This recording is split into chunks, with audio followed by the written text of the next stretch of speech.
Hello सभी को जय हिंद, नमस्कार। मैं अरुण सर आप सभी का प्रयास एकेडमी कल्याणपुर कानपुर में स्वागत करता हूं। जैसा कि आपको पता है कि इतिहास का टॉपिक बाय टॉपिक एक कहानी के रूप में सिलेबस लगातार चल रहा है। तो आज आपने इसके पहले देखा था कि जो वैदिक काल से संबंधित महत्वपूर्ण जो धर्म थे उनसे संबंधित जितने भी वीडियो थे, जितने भी टॉपिक थे, उन सभी टॉपिकों को मैंने वीडियो के माध्यम से अपलोड कर दिया है।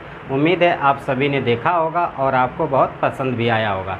आज का जो टॉपिक है वह है, क्योंकि इतिहास में अब आपके वंश स्टार्ट होने वाले हैं, तो वंशों को पढ़ने से पहले आपको सबसे पहले उसके भौगोलिक क्षेत्र के बारे में जानकारी करना अति आवश्यक रहेगा। क्योंकि भारत का इतिहास है वह मुख्य रूप से भौगोलिक क्षेत्रों की व्यवस्था के आधार पर ही यहाँ पर जितनी भी घटनाएं हुई हैं तो वह भौगोलिक क्षेत्र पर आधारित घटनाएं हुई हैं। यदि वहाँ पे नदियाँ हैं तो नदियों से संबंधित उन घटनाओं का कहीं ना कहीं संबंध नदियों से रहा है। यदि वहाँ पर एक विशेष क्षेत्र है, जैसे मैदानी क्षेत्र है, तो मैदानी क्षेत्र यदि है तो मैदानी क्षेत्रों से भी इतिहास का संबंध रहा है। तो इसलिए आपको इन पूरे क्षेत्रों पर एक भौगोलिक रूप में जो इनके जो भौगोलिक क्षेत्र हैं, इसलिए इन सभी भौगोलिक क्षेत्रों पर आपको सबसे पहले ध्यान देना होगा। क्योंकि जब आप अच्छे से भौगोलिक क्षेत्र को समझ पाएंगे तो आपको इतिहास समझने में बहुत ही आसानी रहेगी। तो इसलिए आज चलते हैं भौगोलिक क्षेत्रों पर।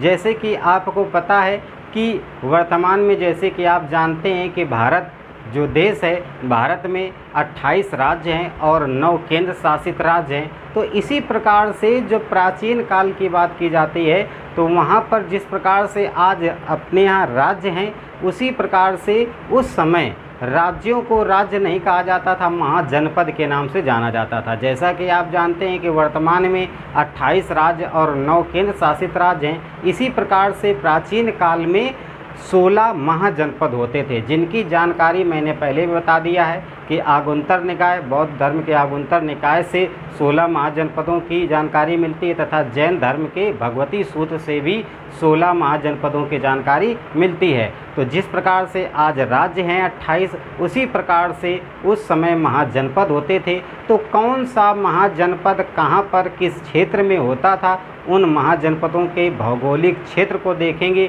क्योंकि इतिहास का भौगोलिक क्षेत्र से बहुत बड़ा संबंध है। यदि आप उन महाजनपदों के भौगोलिक क्षेत्रों को यदि आप अच्छे से तैयार कर लेंगे, तो जब बात की जाएगी कि यह वंश इस क्षेत्र में इसने आक्रमण किया, इस क्षेत्र में अधिकार किया अपना, तो आप तुरंत उस बातों को अपने दिमाग में तुरंत अच्छे से समझ पाएंगे। और आपके दिमाग में जब ही आप समझेंगे तो उस समय आपके दिमाग में उसका मैप आ जाएगा और आपको बहुत आसानी से याद हो जाएगा कि यहाँ से किस क्षेत्र में लड़ाई की गई, किस क्षेत्र में आक्रमण किया गया और वह आक्रमण किस प्रकार से चला। तो इनसे संबंधित अर्थात जितने भी महत्वपूर्ण प्रश्न हैं, उन सभी महत्वपूर्ण प्रश्नों को आप आसानी से समझ पाएंगे। तो उसको समझने के लिए चलते हैं आज भौगोलिक क्षेत्रों में। जैसा कि मैंने आपको बताया कि जिस प्रकार से अभी वर्तमान में 28 राज्य, 9 केंद्र शासित राज्य हैं, इसी प्रकार उस समय 16 महाजनपद हुआ करते थे। जिस प्रकार से आज राज्यों की राजधानियां हैं, जैसे कि आप जानते हैं कि उत्तर प्रदेश की राजधानी लखनऊ है और पूरे देश की राजधानी जो है वह केंद्र में तो वह दिल्ली है। इसी प्रकार से उस समय भी जो 16 महाजनपद हुआ करते थे, उन महाजनपदों की राजधानी भी हुआ करती थी। तो वह कौन महाजनपद किस जगह पर था और उसकी कौन सी थी राजधानी, और वर्तमान में किस राज्य के अंतर्गत वह 16 महाजनपद आते हैं, तो इनको उस समय के इतिहास को आज से रिलेट करके थोड़ा सा पढ़ने की कोशिश करेंगे ताकि आपको आसानी से तैयार हो जाएंगे। तो आइए चलते हैं अपने टॉपिक पर। तो जैसा कि मैंने आपको दर्शा रखा है यहाँ पे महाजनपद, तो महाजनपद कितने उस समय थे, तो 16 महाजनपद थे, जो कि मैंने पहले भी बताया। बौद्ध धर्म के आगुंतर निकाय से आपको 16 महाजनपदों की जानकारी मिली थी। और उसके बाद में जो जैन धर्म का आपका भगवती सूत्र था, भगवती सूत्र से भी 16 महाजनपदों की जानकारी मिली थी। तो जो भारत के अंतर्गत जो वर्तमान भारत का क्षेत्र आप जानते हैं, यह भारत का मैंने मैप बना रखा है। और उस समय की अगर बात की जाए तो उस समय पाकिस्तान और अफ़गानिस्तान का क्षेत्र भी इसी के अंतर्गत आता था, जो सम्मिलित रूप में था। तो वर्तमान में जो उस समय के 16 महाजनपद होते थे, उस समय के 16 महाजनपदों में जो 14 महाजनपद हैं वह वर्तमान में भारत क्षेत्र के अंतर्गत आते हैं, और जो 2 उस समय के महाजनपद थे अर्थात राज्य थे उस समय के, जिनको महाजनपदों के नाम से जाना जाता था, तो वह 2 उसमें से 2 महाजनपद वर्तमान में आपके पाकिस्तान क्षेत्र के अंतर्गत आ जाते हैं। तो आइए चलते हैं इस पर एक विशेष नज़र डालते हैं। तो सबसे पहले भारत के मैप पर एक विशेष नज़र देखते हैं। जैसा कि आप सभी को पता होगा कि यह जो क्षेत्र है यह आपका, जैसे आपका अरुणाचल प्रदेश, मिजोरम, नागालैंड वगैरह, ये जो क्षेत्र है यह आपका पूर्वी क्षेत्र होता है। उसके बाद में यह जो आपका गुजरात कच्छ रण का क्षेत्र है यह आपका पश्चिमी क्षेत्र कहा जाता है, और आपका जम्मू कश्मीर, हिमाचल प्रदेश, ऊपर पंजाब, हरियाणा, ये आपके उत्तरी क्षेत्रों में आ जाते हैं। और आपका जो निचला क्षेत्र है जो दक्षिणी भारत के अंतर्गत, जैसे जानते हैं केरल, तमिलनाडु, महाराष्ट्र, ये सभी आपके किस में आते हैं, तो ये दक्षिणी भारत के अंतर्गत आते हैं। जो कि यहाँ पे एक विंध्याचल पर्वत श्रेणी है, तो विंध्याचल पर्वत श्रेणी ही भारत को उत्तरी और दक्षिणी 2 भागों में विभाजित करती है।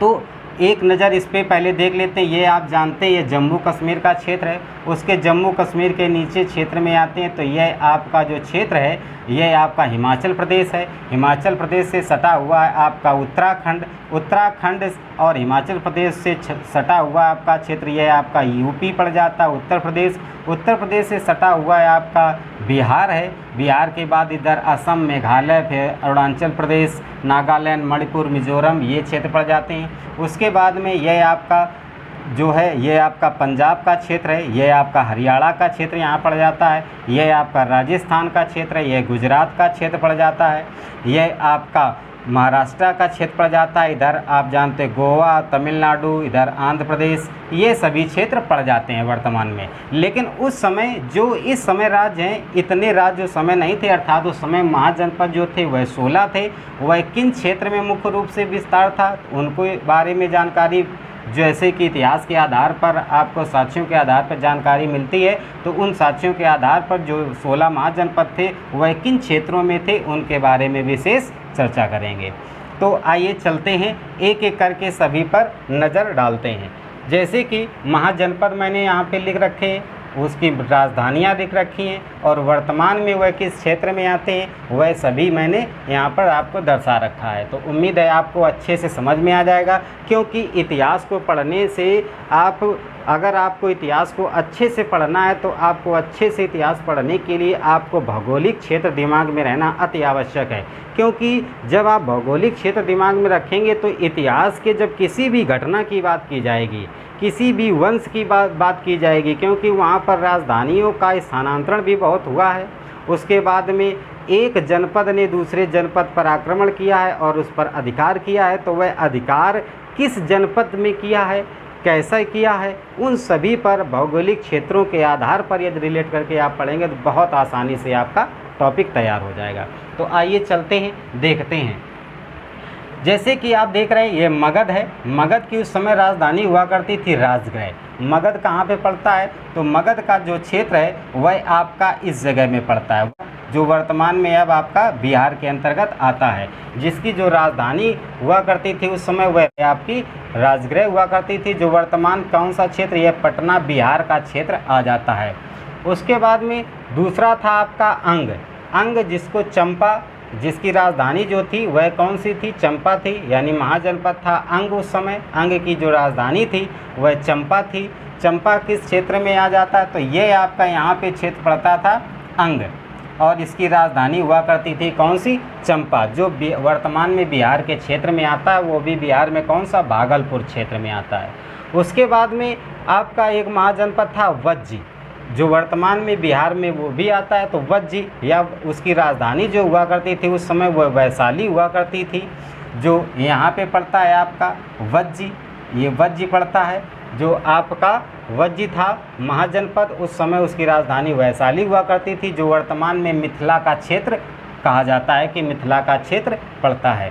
तो ये थे आपके बिहार के, ये बिहार के अंतर्गत जो समय के 16 महाजनपद हैं वह वर्तमान में बिहार क्षेत्र के अंतर्गत आते हैं। अब चलते हैं यूपी के अंतर्गत आपके 8 उस समय जो 16 जनपद हुआ करते थे, उस समय के 16 जनपदों में जो 8 महाजनपद होते थे वह वर्तमान में यूपी के क्षेत्र के अंतर्गत आते थे। और एक चीज़ आप यहाँ पर देखेंगे, जितने भी उस समय जो प्राचीन काल के इतिहास था, उस समय इतिहास के जो भी जनपद को आप देखोगे वह सभी जनपद और सभी आप केवल इतने क्षेत्र के अंतर्गत देखेंगे।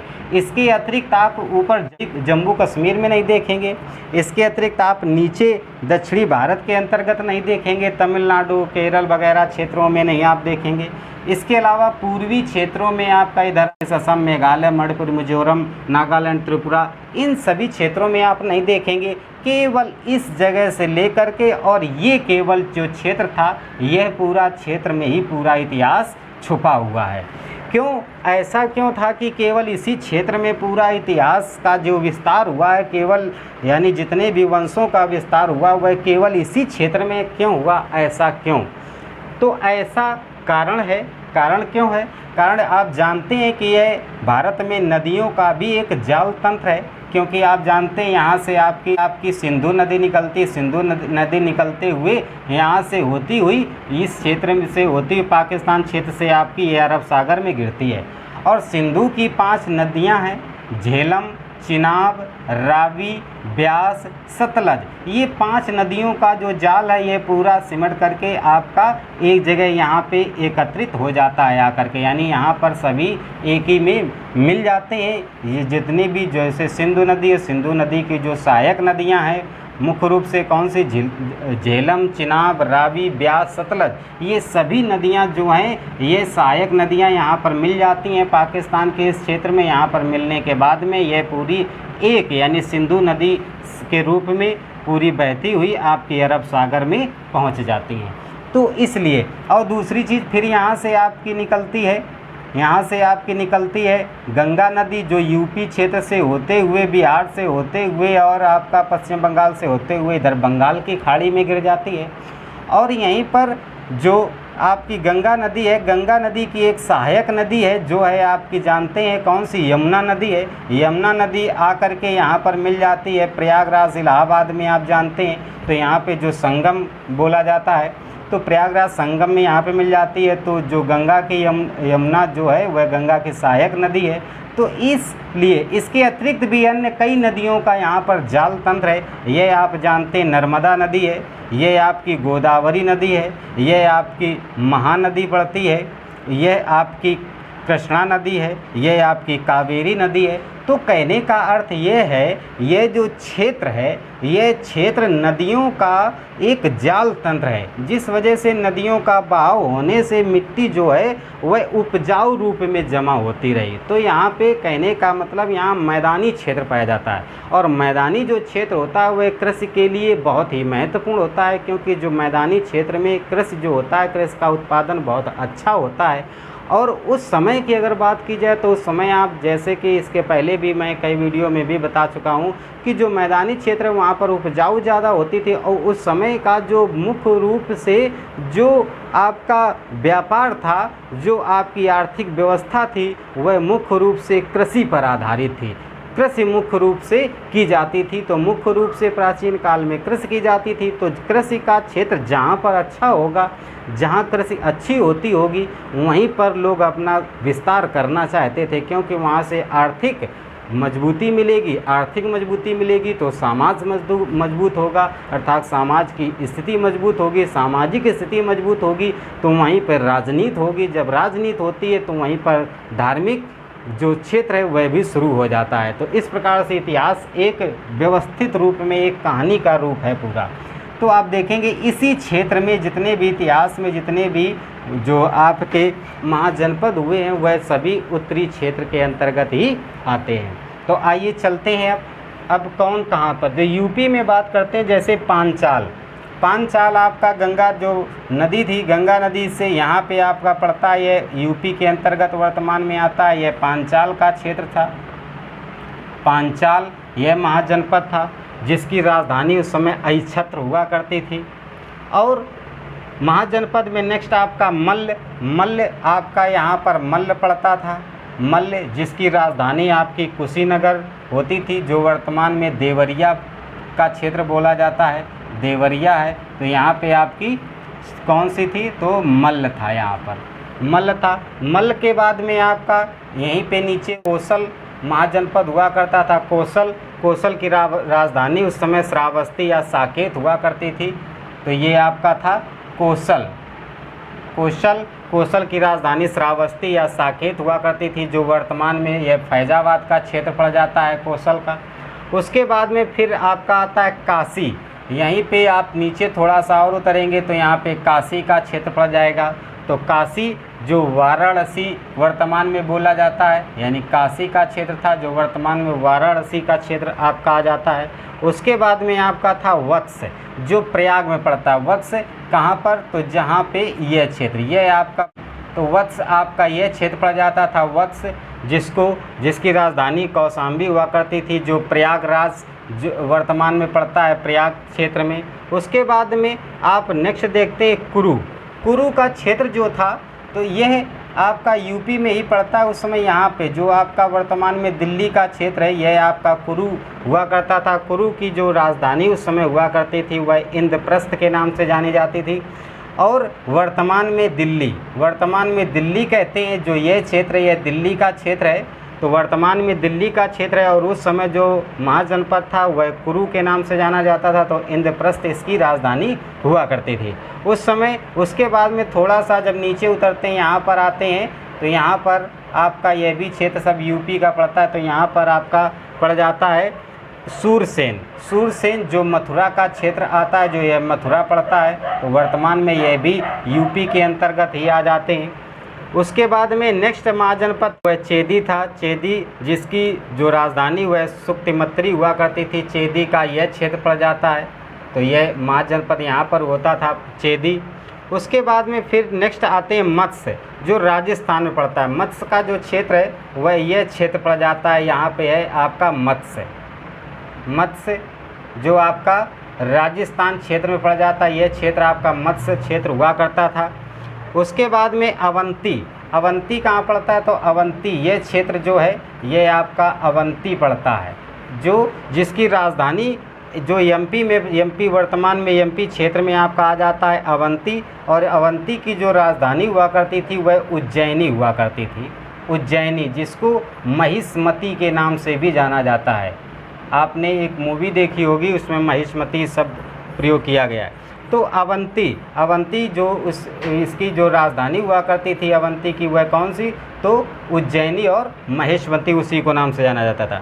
उसके बाद में यह जो क्षेत्र था यह आपका असमक का क्षेत्र पड़ जाता था। ये असमक का क्षेत्र पड़ जाता था, जो आप जानते हैं ये आपकी नर्मदा नदी है और ये गोदावरी नदी है। तो गोदावरी और नर्मदा, और इधर आपकी महानदी है, तो महानदी और गोदावरी और आपकी नर्मदा, इन नदियों के बीच में ये असमक का क्षेत्र पड़ जाता था।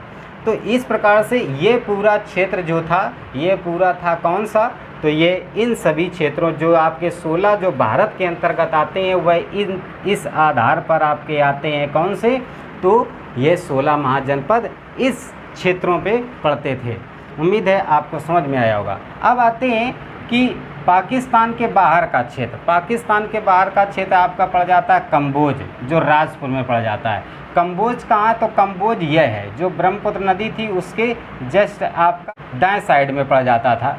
तो दाएं साइड में आपका पड़ जाता था कौन सा, कंबोज, जिसकी राजधानी कौन सी हुआ करती थी, तो राजपुर हुआ करती थी। उसके बाद में ये पूरा जो क्षेत्र था ये गांधार क्षेत्र कहलाता था। तो गांधार यहाँ पर पड़ जाता था आपका गांधार, जिसकी राजधानी तक्षशिला हुआ करती थी। तो जैसा कि आप जानते हैं कि जो बौद्ध धर्म थे, तो बौद्ध धर्म का जो मुख्य रूप से प्रचार जो बौद्ध धर्म का जो क्षेत्र माना जाता है वह आपका ये गांधार का जो क्षेत्र है। जो गांधार आपने कला देखी कि गांधार कला कहाँ पर विकसित थी, तो इस क्षेत्र में यानी तक्षशिला के क्षेत्र में गांधार कला स्थित थी, जो कि आपके बौद्ध धर्म से संबंधित थी। और जो जैन धर्म से संबंधित जो कला थी वह जैन धर्म का विस्तार मुख्य रूप से ये मथुरा का क्षेत्र हुआ करता था। तो इस प्रकार से आपने देखा कि ये क्षेत्र थे। तो गांधार देखा, गांधार यह पड़ता था जिसकी राजधानी कौन सी हुआ करती थी, तो तक्षशिला हुआ करती थी। तो इस प्रकार से यहाँ पर जितने भी उस समय प्राचीन काल के जो आपके 16 महाजनपद हुआ करते थे उनकी व्यवस्था इस प्रकार से रही है। उम्मीद है आप सभी को समझ में आया होगा। मैंने इस पैटर्न पर और इस मैप के आधार पर आपको समझाने का प्रयास किया है। और इसके अतिरिक्त भी आप जानते हैं कि जो इतिहास में जितने भी विदेशी आक्रमण हुए हैं वह अधिकांश किस क्षेत्र से हुए हैं, तो यह आपका उत्तरी और पश्चिमी, ये उत्तरी पश्चिमी क्षेत्र से सभी इसी क्षेत्रों से जितने भी विदेशी आक्रमण हुए हैं मोस्टली इन्हीं क्षेत्रों से हुए हैं। लेकिन आगे चल के आप जानेंगे जो आपके कंपनियां आई थी, जैसे ईस्ट इंडिया कंपनी आई, तो कंपनियां जो आई, तो जो विदेशी कंपनियां आई थी व्यापार के लिए वह कहाँ, ये समुद्री मार्ग से आई थी। इसके अलावा भी वास्को डिगामा जो आप जानते हैं भारत में आने वाला जो विदेशी प्रथम यात्री था वह वास्को डिगामा था। तो वह वास्को डिगामा भी समुद्र रास्ते से आया था। अब कहाँ से, कौन से, किस क्षेत्रों से विदेशी लोग जो आक्रमण किए हैं वह किस क्षेत्र से आए थे, किस आधार पर आए और किस रास्ते से आए, उन सभी पर चर्चा एक और मैप के द्वारा लेकर के वीडियो आएंगे जिसमें आपको समझ में आएगा। लेकिन इस समय जो प्राचीन भारत चल रहा है, जिसके टॉपिक चल रहे हैं, उनके लिए यह बहुत महत्वपूर्ण था। तो हमने यहाँ पे आपको इन सभी जितने भी 16 महाजनपद हैं उन सभी महाजनपदों के बारे में मैंने जानकारी देने की कोशिश की। उम्मीद है आप सभी को समझ में आया होगा। यदि आपको समझ में आए तो आप चैनल से लगातार जुड़े रहें, चैनल सब्सक्राइब कर लें, बेल आइकन बटन अवश्य दबा लें ताकि सभी वीडियो, सभी सूचनाएँ आपको तत्काल प्राप्त हो सकें। इसके अतिरिक्त यदि किसी को कोई प्रॉब्लम है तो वह कमेंट कर दिया करें और आपके कमेंटों को हम कोशिश करते हैं, उन सभी कमेंटों को पढ़ते हैं और उनका समाधान निकालने की कोशिश करते हैं। तो उम्मीद है सभी को समझ में आया होगा। सभी को जय हिंद, नमस्कार।